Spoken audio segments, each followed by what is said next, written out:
जय श्री राधे कृष्ण। आप सभी का आपके अपने YouTube channel VK Mishra present में बहुत बहुत स्वागत है। आइए आज आप सब जानेंगे वर्ष 2026 आषाढ़ पूर्णिमा कब है, गुरु पूर्णिमा, व्यास पूर्णिमा कब है। तो जानेंगे शुभ मुहूर्त के बारे में, व्रत पूजा महत्व नियमों के बारे में। आषाढ़ पूर्णिमा को जिसे कि गुरु पूर्णिमा और व्यास पूर्णिमा के नाम से जाना जाता है। इस दिन खास करके गंगा स्नान करना, दान पुण्यों के कार्य करने का विशेष महत्व होता है। वहीं पे इस दिन भगवान विष्णु, माता लक्ष्मी का पूजन, भगवान सत्यनारायण का पूजन, 32 पूर्णमासी का व्रत, भगवान शिव का पूजन तथा इस दिन विशेष करके गुरु पूजन का बड़ा ही विशेष महत्व माना गया है। आषाढ़ मास की पूर्णिमा को व्यास पूर्णिमा कहते हैं। इस दिन गुरु की पूजा की जाती है। पूरे भारत वर्ष में बड़ी श्रद्धा के साथ यह मनाया जाता है। वैसे तो व्यास नाम से कई विद्वान हुए, परंतु व्यास ऋषि जो चारों वेदों के प्रथम व्याख्याता थे, आज के दिन उनकी पूजा की जाती है। हमें वेदों का ज्ञान देने वाले व्यास जी ही थे, अतः वे हमारे आदि गुरु हुए। उनकी स्मृति को बनाए रखने के लिए हमें अपने अपने गुरुओं को व्यास जी का अंश मानकर उनकी पूजा करनी चाहिए। प्राचीन काल में जब विद्यार्थी गुरु के आश्रम में निःशुल्क शिक्षा ग्रहण करते थे, तो इसी दिन श्रद्धा भाव से प्रेरित होकर अपने गुरु की पूजा किया करते थे और उन्हें यथाशक्ति दक्षिणा अर्पण किया करते थे। अतः इस दिन केवल गुरु की नहीं, अपने जो कि अपने से बड़े हों, अर्थात माता पिता, भाई बहन आदि को गुरु तुल्य समझना चाहिए। इस दिन प्रातःकाल स्नान आदि करके नित्य कर्मों से निवृत्त होकर के उत्तम और शुद्ध वस्त्र धारण कर गुरु के पास जाना चाहिए। उन्हें ऊंचे सुसज्जित आसन पर बैठा करके पुष्पमाला पहनाने चाहिए। इसके बाद वस्त्र, फल, फूल व माला अर्पण कर तथा उन्हें इच्छा स्वरूप अन्न, धन जो भी बन सके उन्हें अवश्य ही देनी चाहिए। इस प्रकार श्रद्धा पूर्वक पूजन करने से गुरु का आशीर्वाद प्राप्त होता है। गुरु के आशीर्वाद से ही विद्यार्थी को विद्या आती है और उनके हृदय का अज्ञानांधकार दूर होता है। गुरु का आशीर्वाद ही प्राणी मात्र के लिए कल्याणकारी है, ज्ञान वर्धक और मंगल करने वाला होता है। संसार की संपूर्ण विद्याएं गुरु की कृपा से ही प्राप्त होता है और गुरु के आशीर्वाद से ही दी हुई विद्या सिद्ध और सफल होती है। इस पर्व को श्रद्धा पूर्वक मनानी चाहिए। आषाढ़ मास की पूर्णिमा तिथि प्रारंभ समय जो कि 28 जुलाई 2026 दिन मंगलवार शाम 6:21 और पूर्णिमा तिथि की जो समाप्ति है वह 29 जुलाई 2026 दिन बुधवार रात्रि 8:06 पे पूर्णिमा तिथि की समाप्ति है।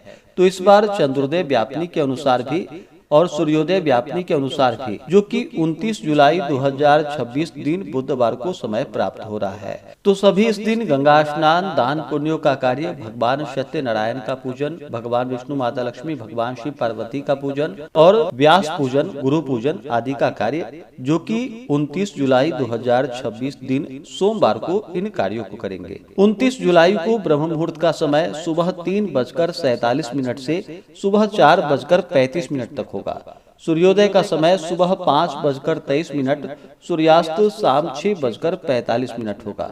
राहु काल का समय दोपहर 12:04 से दोपहर 1:44 तक होगा। राहु काल समय के दौरान कोई भी शुभ कार्य या नया कार्य नहीं करना चाहिए, इस बात का ध्यान रखें। प्रातः काल पूजा का शुभ मुहूर्त जो कि सुबह 5:23 से सुबह 7:03 तक होगा। उसके बाद जो कि शुभ चौघड़िया मुहूर्त के अनुसार जो पूजन का समय है वह समय जो कि अमृत नामक शुभ चौघड़िया मुहूर्त सुबह 7:03 से सुबह 8:44 तक होगा। उसके बाद फिर शुभ नामक चौघड़िया मुहूर्त सुबह 10:24 से दोपहर 12:03 तक होगा। इसके बाद चर नामक शुभ चौघड़िया मुहूर्त दोपहर 3:24 से शाम 5:04 तक होगा। उसके बाद फिर लाभ नामक शुभ चौघड़िया मुहूर्त शाम 5:05 से शाम 6:45 तक होगा। गोधूली मुहूर्त का समय जो कि शाम 6:21 से शाम 7:09 तक होगा। विजय मुहूर्त का समय इस दिन दोपहर 2:04 से दोपहर 2:46 तक होगा। इस दिन योग की प्रीति होगा।